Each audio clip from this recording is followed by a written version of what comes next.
Great. Hi, it's so nice to have everybody here.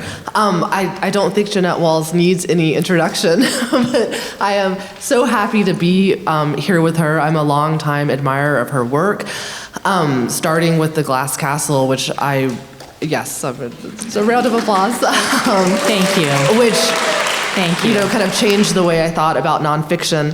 Her new book is, I'm going to try very hard not to give any spoilers, because if you haven't read it, so much happens in this book, and it happens there's so much action, but then it's also a really beautiful book about family and our responsibility to family and where that begins and ends. So I'm so excited to be here, and I wanted to start with a question about the main character.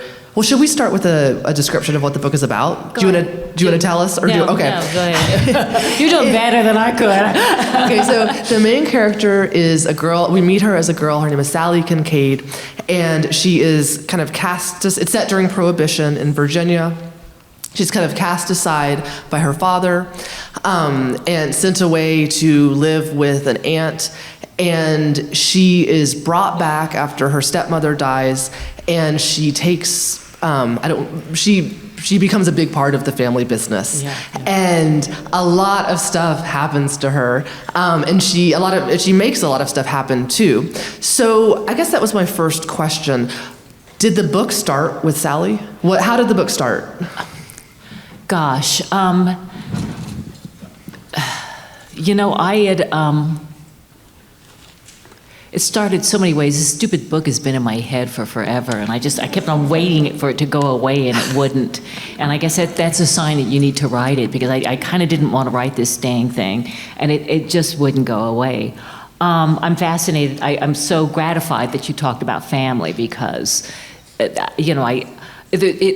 all the running around and action and all that happens, it really is a book about family. A woman was reading it, and she said, when she started reading it, she's like, it seems like a wholesome family, but when you read about it further, it's not so wholesome. She said, it's kind of like the Waldens meets the Sopranos, But I love stories about women who survive. Somebody once said, you write stories about tough women. Well, that's kind of all I know, but it started with Sallie, okay. And how does a woman survive in a man's business? How do you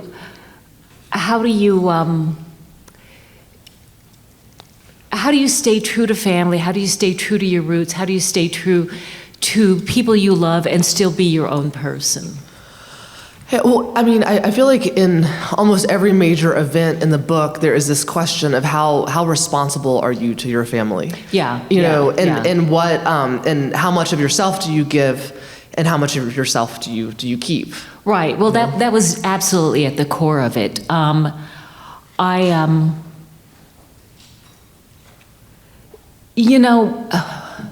quick story. Forgive me, but that's what I do. I tell stories. One time, before I'd come out of the closet about my past, about my childhood, I was working at a kind of snooty magazine in New York City, and people didn't know much about my past. And I'd befriended this very well-to-do woman, and she wanted to go on vacation together. And I said, well, what did you have in mind? And she wanted to go on something called Outward Bound. And I'd never heard of this here Outward Bound thing before. And she explains to me that you pay a rather substantial amount of money, and you go out into the wilderness and you forage for food. And I'm thinking, honey, first 17 years of my life are in Outward Bound, So I called up my brother and said, Brian, you're not going to believe this, but rich people got to pay for their hardships. And we both thought that was the funniest thing we'd ever heard until I got to know this woman better. And she's so strong and so resilient. And, she didn't know that. And so many people have told me, you're so strong, you're so resilient. I think we're all stronger than we realize. And we don't know it. And so with Sallie, I wanted to have somebody who was born into wealth. One of the great things about having told my story is that so many people come up and say, the details of our lives are very different, but you and I have a lot in common. Yeah. And sometimes they have shockingly similar backgrounds, but sometimes they were raised in great wealth. And in fact, when my book, The Glass Castle, first came out, there was this one trust fund woman. I was just, for whatever reason, I was convinced she was gonna look down at me. And we were at a book party, not for the Glass Castle, but she came running at me. And true story, I clenched my fist. I thought, she's rich, I'm tough, I can take her down. And she threw her arms around me and she said, I want to thank you for telling your story. I've been in a book club for 12 years, and until we talked about your book, it didn't get real. We didn't really talk about our own family. So I wanted to talk about the difficulties that rich families have and explore that.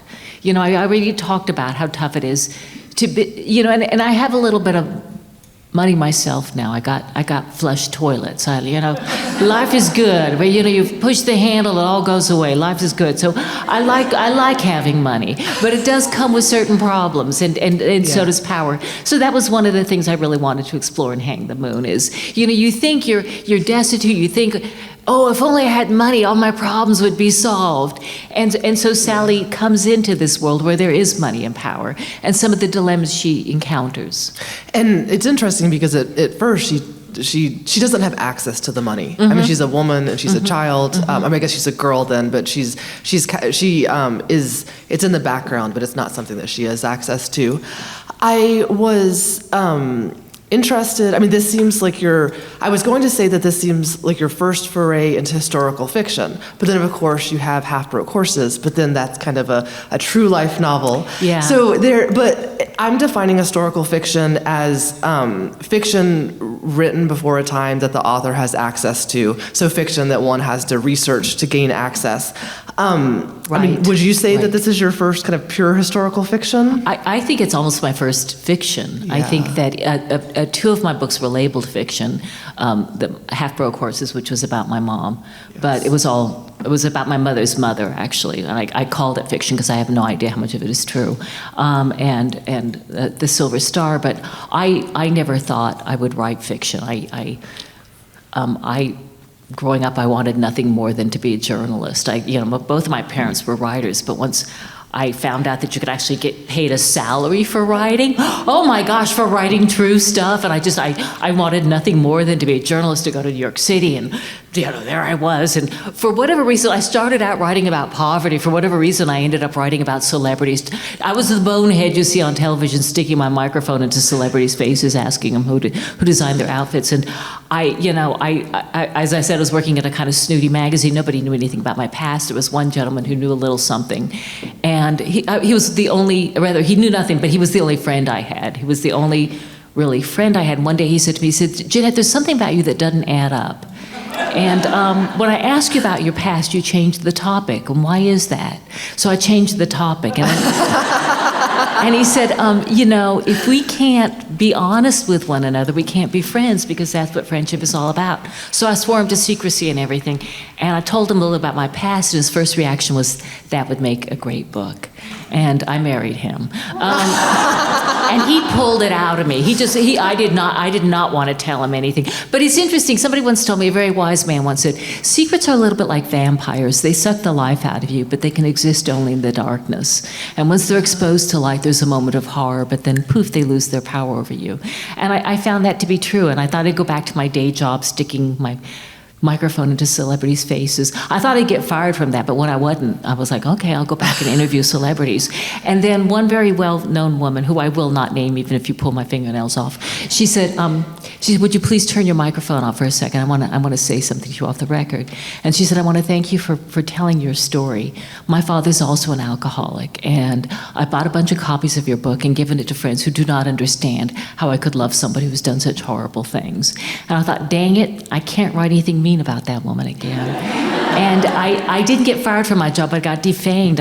I didn't know what I was going to do next. Because I got one slim little talent in this world. I love people's stories. I love finding out what's going on. So my husband and I, we left New York, moved to Virginia. Brought my mom with me. She was homeless at the time, and brought her with us. Not with me, because I'm not a saint. We put her out back, and then I wrote her story. It was readers who are smarter than me. Readers said, "I don't understand your mother," and so many readers asked me that. I wrote her story, and then I wrote another one, and then I thought that was that. I got nothing left to say. I'm not a serial memoirist. I'm not that interesting. The Glass Castle is about my parents, and I was touring on behalf of the Glass Castle still, and people could say, "You should write fiction." I was like, "I can't make things up. I have no imagination. I am a truth teller and a fact finder. I am a journalist, and I don't make things up." And I was at an event, and this gentleman raises his hand and shyly says, "Miss Walls, forgive me, but I think you have a fabulous imagination, but you're afraid of creativity." And I thought, oh, this is why I like readers. They're smarter than I am. And, both of my parents were wildly creative. And they had characters in their heads at all times. And sometimes against their will, And I think I associate creativity with lying and insanity, both of which run in my family. But I still don't, how do you do this making up stuff? Because I'm a fact finder, truth teller. And I was on a panel one time with Lisa DeGenoa, and she said, somebody asked her, "What is the best fiction writing advice anybody ever gave you?" And she said, "Take an acting class." And I thought, well, that's the stupidest thing I've ever heard. She didn't know what she's talking about. But then when they turned the Glass Castle into a movie, and I spent a lot of time on the set, I came to understand what she was talking about. Because when they cast Woody Harrelson as my dad, I thought, well, that's kind of weird casting. Blue-eyed, and when he had hair, it was blonde, but it didn't matter that much because nobody knows what Dad looked like. Forgive me, I'm sorry, I'm going on a little bit here. Please. But so he called me up before we even met, and he kept on asking these really good direct questions about Dad. Like, when he talked to you, did he look you in the eyes? Yeah, interesting questions. And when he talked to you, what did he do with his hands? And I said, he crushed beer cans, not wimpy beer cans like they got now, but back when beer cans were beer cans. And he said, like Cool Hand Luke. And I said, my dad was Cool Hand Luke. And he said, that's my favorite movie. And Woody really liked that, because I think these actors, they like something to hang on. They don't like to make things up. In fact, the dialect coach on the set of the Glass Castle said, don't make up accents, because they sound made up. You copy another one. But so, like I said, I thought Woody, maybe he's onto something. Maybe he'll do a decent job playing Dad. But then the first time I saw him in character, he didn't know I was there. I was watching him on a screen. I was on the set of the Glass Castle watching, and they were doing a scene, for those of you who haven't read the Glass Castle, where I was leaving home, and my father was trying to convince me to stay. And when I first saw him in character, I burst into tears. I could not believe it. He had the posture down. He had the friggin' facial muscles down. And it's like I didn't understand how he could do this. And then here was the thing. They went off script, and he started saying things that my father had said that I hadn't told him. And it hit me, that's what this making up stuff is. It's not really making stuff up out of whole cloth. I believe that fiction writing and acting are both actions of great empathy. And when we fiction writers, when we make things up, what we're doing is we're observing, like Woody did, and we're inhabiting our characters to a certain degree. I am not ever going to pretend them as good as he was. So he was walking off set, and he saw me, and I was crying. I wasn't pretty crying. I was like slinging snot. I was a mess. And he walked over and he said, and I like an idiot, I was apologizing to him. I knew he wasn't my dad, but I just felt so bad that this bitch left home and left her father, and I was apologizing. I'm sorry. And he hugged me, and in Dad's voice, he said, "You had to do it, honey. You had to do it, or we wouldn't be here." And I thought that's not just, it's the magic storytelling, of if you can tell a character's story, somebody who isn't able to tell it for themselves, you can give great gifts to the readers or the viewers. And I thought, like I said, I'm not Woody Harrelson. I'm not. All the actors on this set just blew me away. But what they do, I don't believe, is making something out of whole cloth. I mean, they studied these characters. They asked good questions. And I believe, as a relative newcomer to fiction, that the studying of the characters and the observing is so important, doing the research to get the characters right. I don't know about y'all, but if I'm reading a book and the characters don't come alive, what's the point? It's an act of empathy. It's trying to get to know these people and care about them. And as I feel almost like la-di-da talking about myself as a fiction writer, but as a fiction writer, what I do is I try to make these characters somebody you feel that you knew, and with a combination of good and bad, because all good isn't interesting and all bad isn't interesting, and it's also not realistic. We all have these nuances. When people say truth is stranger than fiction, I disagree. I think it's more nuanced, and capturing that nuance is one of the great challenges, I believe, for us. That's so interesting. I mean, a lot is always made of the incredible story of your childhood, and it is incredible. But I also think that the story without your writing, I mean, it wouldn't be the Glass Castle. No, but it's true. I mean, I talk about this. I teach nonfiction, and I talk about it with my students all the time. They say, I don't have anything to write about. Nothing interesting has happened to me. I said, it's not what's happened to you. It's the meaning you bring to bear on what happened to you, and also how you know, the actual sentence level writing, the prose. So that's really beautiful. I completely agree. Resonates. Yeah, it's not about the spectacular thing. It's about like how you write about. Yeah. So you mentioned your father. And you mentioned being the child of an alcoholic. I was really taken about by how I keep saying taken, but I was taken with the book about how you wrote about Prohibition, and it was a. So I don't think this is giving anything away, but Sally's sister Mary is very Prohibition. She's a prohibitionist. And she is very pious, but she's not a mean person. Thank you so much for saying that, because a couple of people had problems with her. But so you asked how the story came about. Yeah. And here's the origin story. There's about 5 different origin stories, but here's one, is that when I was about, I think 8 years old maybe, like many of the people in the room, I would read anything with writing on it. And on this particular morning, it was a vase. It was actually a whiskey bottle that had been repurposed as a vase sitting on the kitchen table. And I turned around and it said, sell or reuse of this bottle. No, federal law forbids sell or reuse of this bottle. I said, wow. Ma, we got to throw out the flowers. And she said, what are you talking about? I said, we're breaking the law. We got to throw out the flowers. She said, what are you talking about? I said, see here. And she said, oh, that's a stupid law. You can ignore it. What are you talking about? Like, we are all the time breaking laws, but this one's simple. You can just throw out the flowers.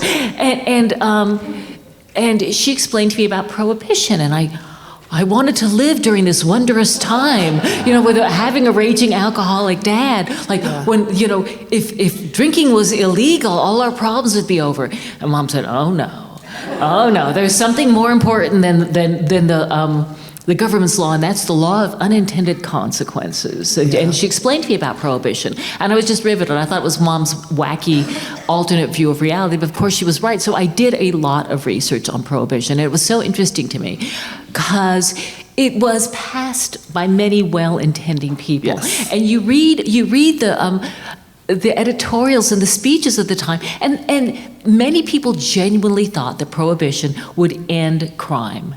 And it was an effort to get dads back out of the saloons, back into their households, and take care of the family. But it ended up in this weird amalgamation of progressives and the Ku Klux Klan was involved. And yeah, there were a lot of forces that came that wanted to return America to a better, simpler time when everybody obeyed the law. And it was so interesting yeah, I know. I've come to believe that the cure for nostalgia is research, because I thought I'd love the 1920s. Everybody was like doing the Charleston and reading Gatsby and da-da-da.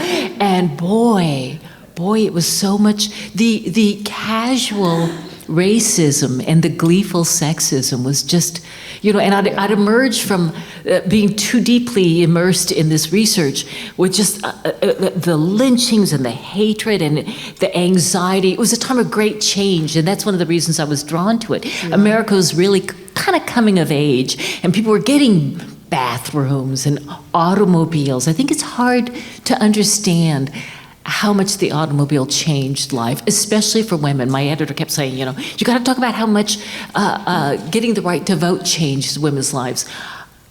Getting the right to vote, it was important, I'll admit that, but getting the ability to drive into town, it was monumental. And you pay so much attention to it, the different kind, like how to start the different kinds of cars, and it was that she could drive. She could drive, and because a lady back then couldn't very well hitch up the automobile, or rather the wagon on her own. It was a very big deal, and a lot of people who lived in rural areas would buy cars before they would buy bathtubs or bathrooms, and people would say, "Well, why don't you get a bathtub first? Because you can't drive to town." Yeah. And I ran across an ad that really struck me, and I used the line from it. It said, "10 miles used to be a long way," and it was an all-day effort to get into town. And I think that period in time, there was just so much change, but with change comes anxiety and fear of the future. And that's what Prohibition was really about. It was about fear of the future. Yeah. And I didn't expect to encounter as much hatred and anxiety as I did. And from well-intending people, nobody sees themselves as a bad guy. Well, maybe one or two do, but not, they're weird. But most people, so I married the Prohibitionist. I was trying very hard to understand that this one, she wanted a gentle world where people didn't drink. And there's still blue counties. I mean, people still choose against alcohol, and I get it. I mean, it's really hard to make a case for alcohol when when you're reading these articles that were arguing when alcohol is gone. They thought they'd be able to close jails, and they would put that money toward education. And you make the argument, well, I have every right in the world to spend my money and lose IQ points. So it's like, why, so to try to get yourself back to the period, to me, that's one of the great challenges of writing historical fiction. It's not the mechanics of the cars and the dress and what people were wearing. It's getting your thinking like the people did back then. And a couple of times my editor said, she's got to be more sympathetic to the plights of people around her.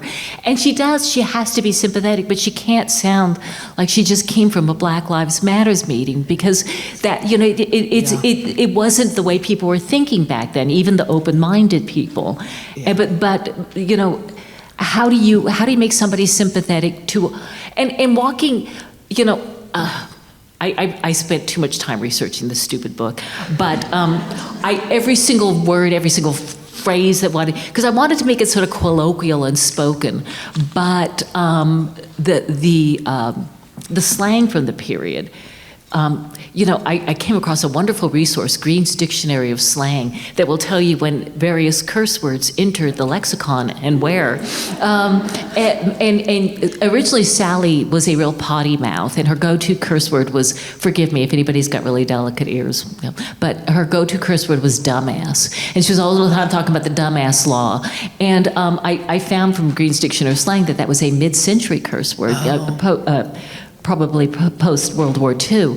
And most of our slang is. The 20s was a really big period for developing slang. Yeah. And even stuff like gussied up, I thought that would have been pre-20s, but it wasn't. It was 37. And I had Sallie at one point saying, the cojones. I don't have the cojones. And you don't think I don't have the cojones, but it was Hemingway, 1937. So I had to lose all my dumbasses, which broke my heart.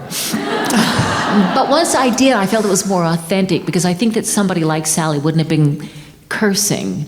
But the contemporary curse word or the contemporary slang just felt too dated. So you're walking a fine line where I was trying to feel not contemporary but not archaic. It's also when you are writing about Southerners especially, it's also really easy to write caricatures when you're writing dialect, and you never. I mean, they sounded of the time and of the place. I guess they really sounded of the place, but they never went into dialect. Can you talk about that? I have a problem with dialect. Yeah. I have a problem with dialect. I think it's often used as a signal for others. Yeah. You never see people from Boston being, park the car. You never see them having their dialect made fun of. Yeah. And the contemporary newspapers from the 20s, they would quote hill folk and black folk in dialect. And it really started offending me. And also because this first person present, she doesn't think she sounds funny. She thinks people from the north sound funny, or people from Tidewater sound funny. So,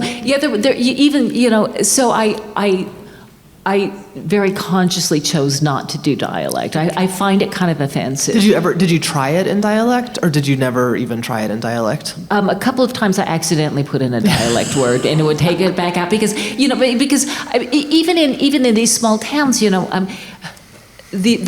the folks up in the hills sound funny to the town folks. Yes. And there was another point at which I was talking about one of the ladies' societies in this town, and my editor said, "You're talking about up the hillbillies. They don't have ladies' societies." Like, no. And I sent her a bunch of clippings of, the ladies of, the Better Road societies and the Better whatever societies. And I kept on noticing all this stuff. This is the sort of inane stuff you find out from research. All this, there was a society to prevent houseflies, and there was they kept on talking about the dang houseflies. Come visit our housefly-proof new hotel. Why are people so obsessed with houseflies? There kept on being articles about houseflies, and so I had a scene where I was going to do some flypaper. I was like, oh, I better research flypaper to make sure it was around them. Did they have the funny coily flypaper back then? And so I looked up, fortunately, with the internet, the history of flypaper. And it said the use of flypaper has greatly declined since the 1920s. And it said because of the advent of the automobile. And there's not as much horse manure around. Yeah. I was like, oh, wow. So so that's the sort of, you don't use that, but that's one of the reasons that I love and hate research is I find it utterly fascinating. It so explains things, and some of the idealized, the pictures that you see from the 1920s, they don't do the little dots for the houseflies, but you come across all this sort of stuff. I spent way too long on it. Did you go into physical archives? Or both? Both. Okay. I did, yeah. Did you find yourself surprised? I mean, I'm sure you did all the time. Constantly, just constantly, just amazed about. I think that's one of the reasons that I love history is it's almost like therapy for a country. You go back and I don't think you understand where you are until you understand where you've been. Therapy for a country. Yes. Because, now this makes sense to me. I was constantly surprised. And you talk about this in the acknowledgments that, the Kincaid family is loosely based on the Tudors. How much did you research the Tudors? Way too much. Way too much. I thought because I'm a research nerd. I read a book on Anne of Cleves. I was gonna have the Duke have 6 wives. Oh wow! I was going to, and yeah. So when I was gonna have his wife Anne have a 6th finger, and originally I made it too matchy. Okay. Originally I made it too. Okay. So I debated whether or not to tell that origin story because I can see sometimes people's faces glazing over when you talk about the Tudor. Yeah. My parents were obsessed. My parents would have these raging fights over Elizabeth I. This is what my parents fought about. And my mother hated her. She's like, she was just like my mother. She always had to have her way. She was so bossy. And my dad really admired her. He said, she's a tough-ass broad who made it in the men's world and did what she had to do. And I was just kind of fascinated by that, by that dynamic. How do you, who's right? And making it in a men's world. Yeah. And I was reading a biography one time of Elizabeth I, and I was thinking, they're marrying cousins and they're having feuds, and they're kind of like white trash, aren't they? I was like, hey. what if, and so that was kind of where I had this idea. What if you took it and made it? Well, it doesn't beat you over the head with it, but it is. I mean, I feel like there are Easter eggs. If thank you for saying that. But I hate to turn off anybody. You don't have to know. Oh no, you don't have to know anything about it, because I have seen friends of mine. I see their eyes kind of glazed, going, "Didn't anything else happen about you interesting that you can write about?" They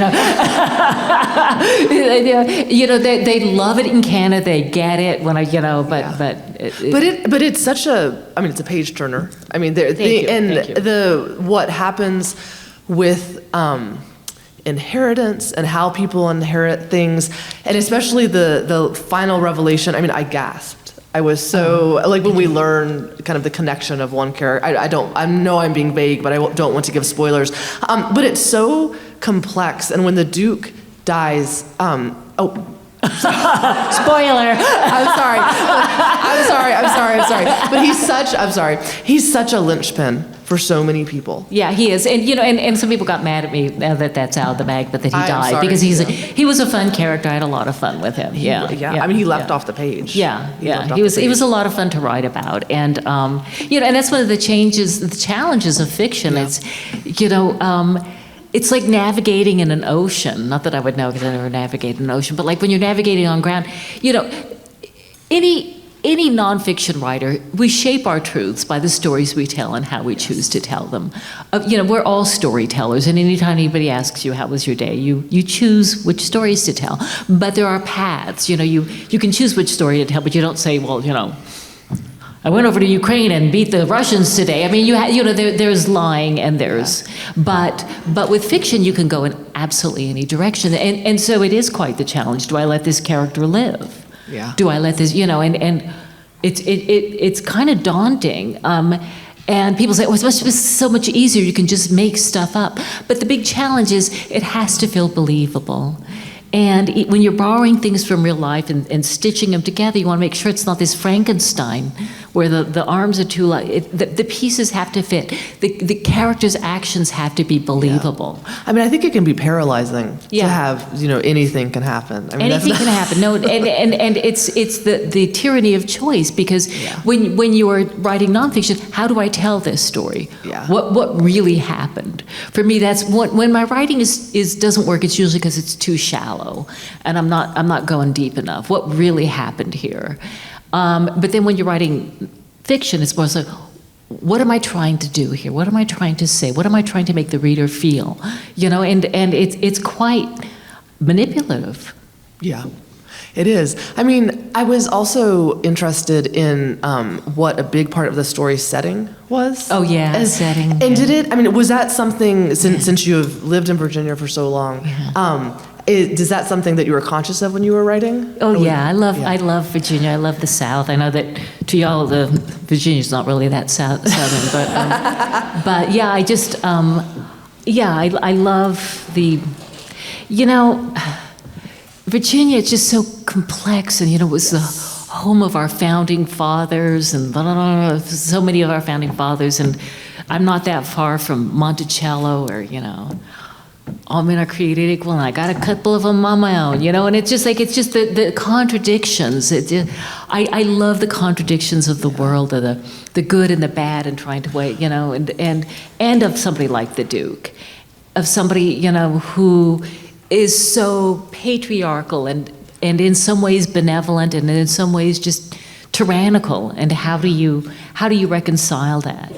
Well, and in your Virginia, it was almost like Virginia was a territory, and then there were different feudal states within Virginia, and different clans. And then there was a moment when Sallie goes to a party at a wealthy person's house in Richmond. And she thought she was wealthy, but then she sees this different. So you see, it's not just the South with the capital S, and it's not just Virginia. It is you show everything in its complexity. Well, thank you. The different,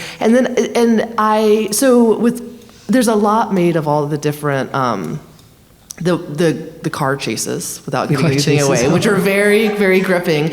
And she knows where to go. She knows how to navigate. So I was reading it and I was thinking, the place is so much a part of this story. Could this story have taken place in Montana, where everything is kind of out in the open? I mean, I love geography. I love where I live. I love, I guess everybody kind of loves where they live, or they wouldn't live there, I hope. But, after I finished it,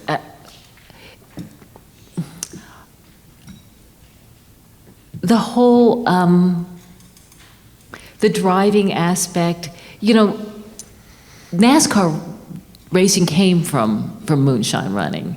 And and there was, I was wondering if I should take it that far, because it just fascinates. That's your next book. But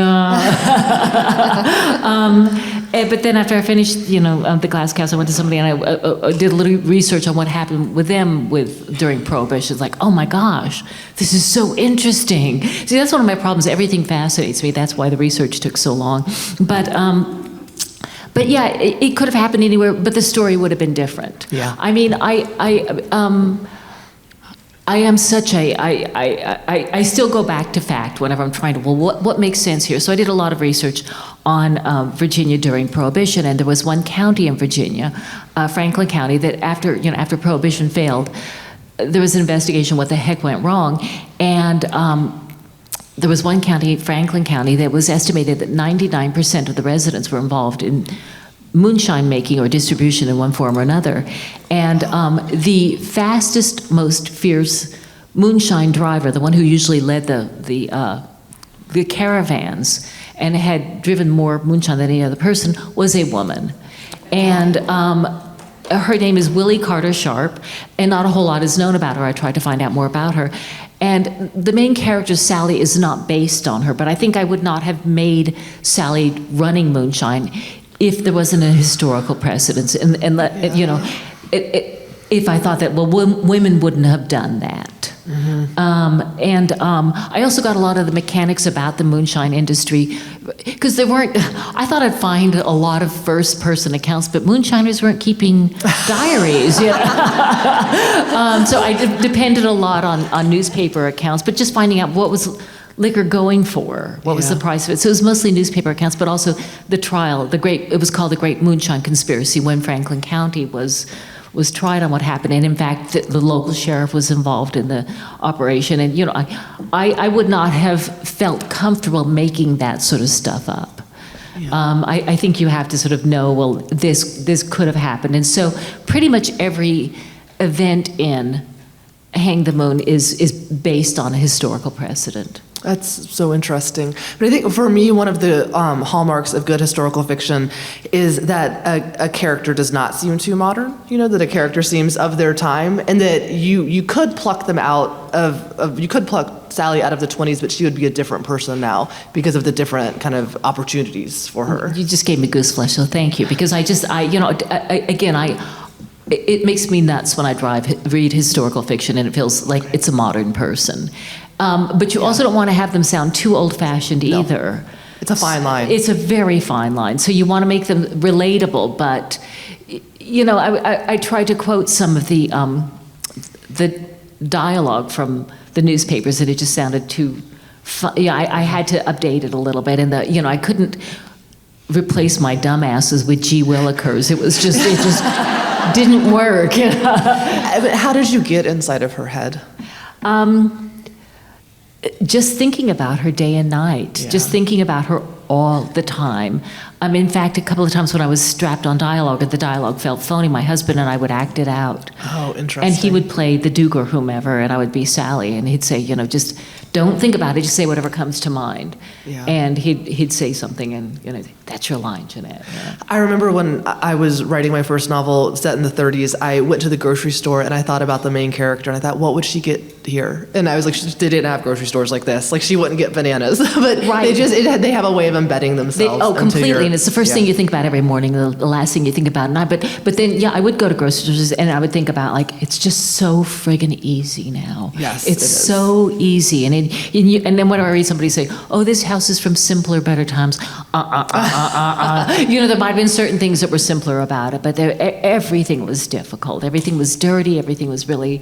Yes. You had to work for everything, and I think there's just so much that we take for granted. Yes. One of my favorite characters was Aunt Faye. Oh, Aunt Faye. Who is Sally's aunt, and Sally is sent away to live with her, and she thinks that they get by washing sheets.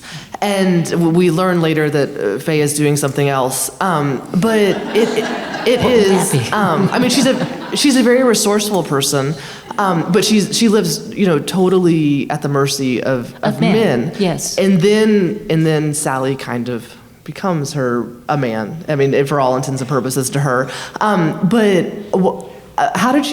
Can you tell me about her? Can you tell me about that character? Aunt Faye went through several incarnations. She was not like that originally. And, again, you just ask yourself when you're writing this stuff. Writing, I guess this is true for all endeavors, but it's a strange balance of believing in yourself and questioning yourself at the same time. You have to believe that what you have is good on some level, but you also have to be able to admit to yourself, it isn't any good right now. It's not working. Why? What do I need to be doing with this? Yeah. So Aunt Faye went through a couple of changes, and who is she? And there were so many women back then were mostly dependent on men. Yes. And if you made a couple of bad choices, or fate was hard on you.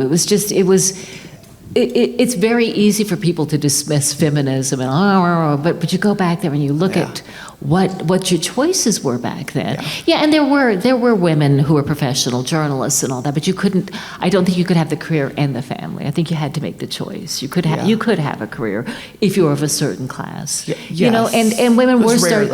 It was very rare, and women were starting to break down barriers, especially because of after First World War. Women had driven ambulances and become nurses, and I'm absolutely convinced that is why women bobbed their hair, was because of the automobile, because they wore those big old architectural hairdos, and it just didn't work when you were going faster than 25 miles an hour. But so there were so many technological changes in that period, and consequently changes in people's roles. And how did you deal with it? And somebody like Aunt Faye was a previous generation. Yes. And it was very daunting to her, the idea of getting out of the household and being able to do these things.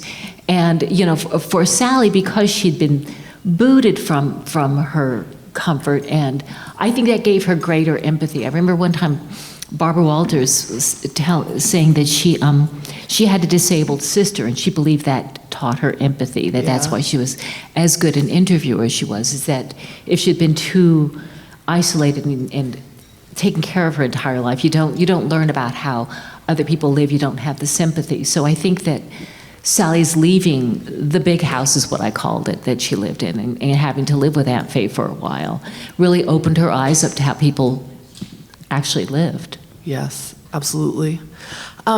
So I think we were going to open it up to a few audience questions. Yes, ask anything. Nothing embarrasses me. All right. It has to do with Sally being banished to Aunt Faye. Did you consider other plot lines than that one, or was that just a good fit? I'm going to repeat that question. It has to do with Sally being banished to Aunt Faye. No, that was from the beginning. I saw that. The prologue came later. Okay. I originally was going to have, because I was going to have it open up with her being at Aunt Faye's, but the prologue. Oh, interesting. Okay. Yes. Where did you get the term token of appreciation? Was from research, or it's a word I've never heard? Where did I get the phrase token of appreciation? Just made it up. Yeah. I'm racking my brain now, because it was just something that was in very, very, I will come clean on this, 13 drafts, okay? 13 drafts, and token of appreciation was in the first one. So I don't, Okay, I didn't make it up. So I didn't make it up. It was just there. Token of appreciation. Okay. Was it always first person? This is why I like talking to readers. Yeah, was always first person.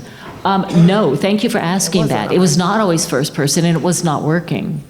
It was not working. It was. There was something that was just missing. It just didn't come alive. And then I put it in first person present, and all of a sudden, It just fell into place. yeah. All of a sudden, it became much more tactile to me. And you wouldn't think it would make that much difference, first person present, and it, for whatever reason, it just started. I started it being able to describe. Thank you for, I didn't want to take credit for token of appreciation. I wasn't trying like, that was my vast imagination. But thank you. Yes. That book took me 7 or 8 years. Usually I'm a very fast but sloppy writer. And I've never had writer's block. Maybe it comes from my years as a journalist, but I just write. I don't care if it's any good or not, I just write. And then I go back and look at it. And this one took me a long time. Yes, I think it was because of the historical fiction. And I was just obsessed about getting stuff right. I was obsessed. Glass Castle, well, I had a full-time job then. That took me 4 years. The other 2 books took me under 2 years. But I spent a full day. I was going to have an orange. I think the orange made it in, but I was going to have it. How much would that have cost? I was going to have, and so I did the research on how much it would have cost. Would they have had it, and kind of make it a navel orange? And I spent a full day researching navel oranges, the history of navel oranges, which I found fascinating. Yeah. Luckily for readers, my editor did not find it fascinating and took it all out. But if anybody wants to know the history of navel orange, there's a museum of which I should call the Museum of the. So all of these things, when I was asking, you don't have to ask yourself with nonfiction, could this have happened? Would this make sense? Even with Mom's book, well, my grandmother's book, I knew what happened. I didn't have to say, does this make sense? Yeah. Could this have happened? Could she have eaten an I orange? mean, even fiction set now, you don't have to think, like, would this table have looked like this? Yes. Like, would the surface of this desk... Historical fiction, yeah. it's, and I swore I would never write another historical fiction, because it's just like, every single thing, the hairstyle, the drinks that they drank. I have about 15 cookbooks from that period. And I thought it would be a lot of fun. And it was so interesting because just, at the turn of the century, the cookbooks, it was sort of, throw in a handful of this, a pinch of this, and heat it at a high heat for about an hour. And then you get to the 1920s, and all of a sudden, a quarter teaspoon of this, blah, blah, blah. And they did all of this, like, gelatinous stuff, and they put everything in the molds, but it was because of electricity, and all of a sudden you could control temperatures. And the entire kitchen changed hugely, and there were all these gadgets, and housewifery became this whole sort of industry, and I didn't know how I could get across all of this stuff, and I don't regret that I couldn't, and that's part of the temptation, is to put in a lot of your research. Yes. And how much do you put in, and when does it start feeling didactic, and like, oh, look at this research on navel oranges, which I know more about than you do. And, it has to serve the story. But on the other hand, if you put in something that doesn't work, then the spell is broken. This idiot doesn't know what she's talking about. I'm going to throw it. So I swore I would never write historical fiction again, and I probably will. You said 13 drafts. Yeah. So I wrote a novel. I wrote it all the way through, and then I couldn't go back and edit it. So my question for you is, were the drafts whole drafts, or did you get to a point and then you went back, or you went forward and then you went back? Or? I'm ashamed to admit they were whole drafts. They were whole drafts. And the first one I thought, well, this is pretty good. I know it's a first draft, but it's pretty darn good for a first draft. And then I read it back the first time, who broke into my computer and wrote this crap? It was bad. It was bad. And like, why is this so bad? And like, because of this. And so you take this as like, this scene is bad because of this. What am I trying to do? What am I trying to say? What am I trying to do? And I'm not giving advice here. Everybody writes differently. I have this wonderful friend. He writes these gorgeously crafted. Every single sentence he writes is perfect. And he goes back and maybe puts in a comma or something like that. It depends on your personality. But for me, I was just sort of like, this really sucks. It's really bad. Why? And then you just ask yourself, because of this, what am I trying to say? What am I trying to do? Outline, throw this away. This character doesn't work. It was originally a lot more complicated. Originally a lot more based on the Tudor story. That was why there were so many drafts, and I had to throw all that. It really matched up well. See, the Catholicism versus Protestant versus wet versus dry. And then you see, West Virginia could be Scotland, and everything just became too matchy, and it was like, this isn't working. For scholars, Tudor scholars might like it, but readers are going to say it's awful. So I had to kind of like let go of that. I also had to let Sallie be more of Sallie and not Elizabeth moved into the 20th century. Her own person. Yeah, I had to let her be her own person. That's why she ended up not having an Elizabeth name. And that was true with a lot of the characters, is just sort of making them more three-dimensional, making them more sort of come to life. Like originally there was kind of caricatures. And like Mary was originally more of a caricature. She was more of a strident prohibitionist. Someone up there has her hand up for a long time. On the same line of the Tudor connection, I didn't get that. That's fine. I was pretty far in. No, I mean, I was maybe 100 pages in, and like I'm obsessed with that period. So the fact that I didn't get it until Kat comes along kind of shocked me, and I was mad at myself. Oh, no. I kind of rather you not, and I was really, I really debated whether or not to even include that, because I didn't want it to be a distraction where people like, I wonder if Mary Queen of Scots is going to show up. So, I didn't want it to be that. On the other hand, it felt almost dishonest to not admit that I didn't make up this whole, but it's funny because somebody thought I based it on, Succession. Really? Yeah, and somebody, and somebody else thought I based it on Trump. So, the whole dynasty thing, the whole sort of the family drama of who takes over the business and the strong, overbearing patriarch. So it's, like I said, I almost didn't include that, but it felt almost, there are little clues for people who are interested, because it felt dishonest to not give the story credit. But I guess the question was, did you intend to mask it for a while and then let it reveal itself? Or? I just was. It was a bit of a dilemma. How much do you put in? I ended up taking out, some of the. Like Anne having a sixth finger. It was sort of like, I don't need to do that. If it doesn't serve the story, don't put it in.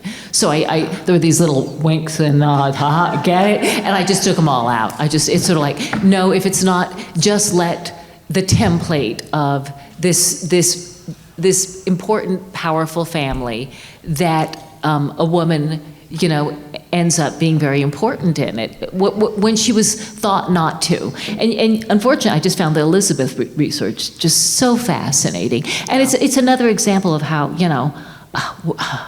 how do you tell the story? I mean, going back and looking at some of this research and the debate over the same material, Anne wore a yellow dress. We all know Anne wore a yellow dress to this funeral, but what we don't know, it's just like, oh my gosh, and people disputing whether or not the dress was yellow and how do you tell it? Yeah. So I had to kind of let go of all of that and just push it into the background. I think we have time for one more question. This is concerning Glass Castle and the production of the video, movie based on it. Mm-hmm. How much input or say-so did you have concerning the production of the movie? I loved and trusted the director and all the actors, and just was in awe of what they were doing. And I said, I'm here if you need me. And it's not my medium. I didn't want to write the screenplay. They made some tough decisions. The director, who I just adored, he had put little sticky pads on each scene he wanted to turn into a movie, and he couldn't have done it all. And he explained to me why he chose the ones he did. And honestly, I think I learned a lot from him about storytelling. He was so smart and so sensitive. They recorded the scene of, for those who know the book, of my brother of us being in the back of the U-Haul and my brother closing the door, and they ended up not running that. And I was like, how could you not use that? That was such a great scene. That was my brother's big scene. Blah, blah, blah." And he said it would have come back to back with the swimming pool scene where I was thrown in a swimming pool. He said the two of those together felt like child abuse. So I had to lose one. And he said, so he went with the swimming pool scene because of causality. He said, because my father caused the swimming pool. He didn't cause the U-Haul. He caused us to be in the back, but he didn't cause the doors to fly open. I just thought that was so interesting. They put so much thought into every decision that I was just sort of in awe of it. And they asked my input on a couple of occasions, but I just told them what I knew. All right, well, I think we are going to the signing tent. I want to thank you all so much. Yes, This is really A round of applause for both of our moderator and our panelists. Thank you, Jeannette, and thank you, Anton, so much. Thank you. Love you, bro.